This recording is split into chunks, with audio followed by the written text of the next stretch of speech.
मध्य प्रदेश में और उसके बाहर भी मामा कहा गया। आप लाडली बहनों के भाई भी रहे। आपको हाल में उपराष्ट्रपति जी ने कहा किसानों के लाडले। आपको लगता है इतना आसान होगा किसानों का लाडला बनना? खेती भारतीय अर्थव्यवस्था की रीढ़ है और किसान उसकी आत्मा। और मेरे लिए किसानों की सेवा भगवान की पूजा है। पूरी शिद्दत से, पूरी कर्मठता से और पूरी मेहनत से मैं करने की कोशिश करूंगा।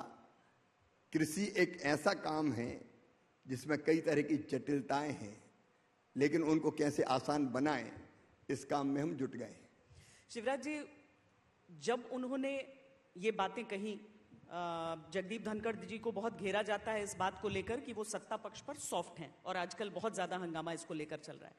पर मंच से उन्होंने जो बातें कही थी, उन्होंने कहा कि मुझे कृषि मंत्री जी कुछ पीड़ा है, अब तक किसानों के साथ पहल क्यों नहीं हुई? भारत विश्व में तो चमक रहा है पर मेरा किसान परेशान क्यों?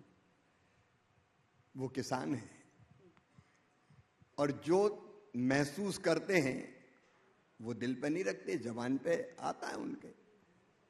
लेकिन कृषि मंत्री बनने के बाद लगातार प्रधानमंत्री जी के नेतृत्व में मैंने कोशिश की है कि हम धीरे धीरे किसानों की समस्या का समाधान करें। 5 महीने में 13 बड़े फैसले हुए हैं किसानों के लिए। उनके विस्तार में जाऊंगा तो समय बहुत लगेगा, लेकिन मैंने तय किया हर मंगलवार को किसानों से मैं यहां मिलूंगा दिल्ली में, और फिर मैं किसी भी प्रदेश में जाता हूं। अभी मैं हरियाणा गया था तो गांव में गया, किसानों से मैंने बातचीत की और एक नहीं अनेकों प्रतिनिधिमंडल मुझसे मिलने आए। और ऐसी बात नहीं है कि किसानों के लिए काम नहीं हो रहा है।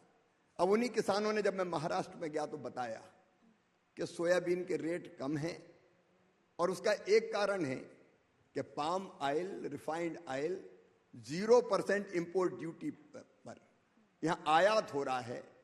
इंपोर्ट ड्यूटी बढ़ानी चाहिए। इंपोर्ट ड्यूटी बढ़ा के उनकी बात पे इफेक्टिवली 27.5% कर दी गई। हमको चावल उत्पादक किसान मिले। उनने कहा कि बासमती को जब हम एक्सपोर्ट करते हैं तो मिनिमम एक्सपोर्ट प्राइस लगती है। अब जाने दीजिए दुनिया में भारत का चावल दिक्कत क्या है। हमने मिनिमम एक्सपोर्ट प्राइस समाप्त कर दी। प्याज के एक्सपोर्ट पर 40% एक्सपोर्ट ड्यूटी थी। प्याज के दाम किसान को ठीक नहीं मिल रहे थे। किसानों ने बात की, घटा के हमने इफेक्टिवली उसको 20% कर दिया।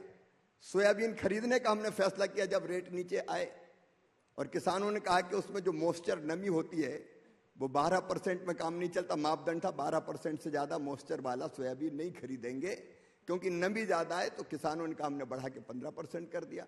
तो जब जब किसानों के सामने समस्या आई, उसके समाधान के ईमानदार प्रयास किए।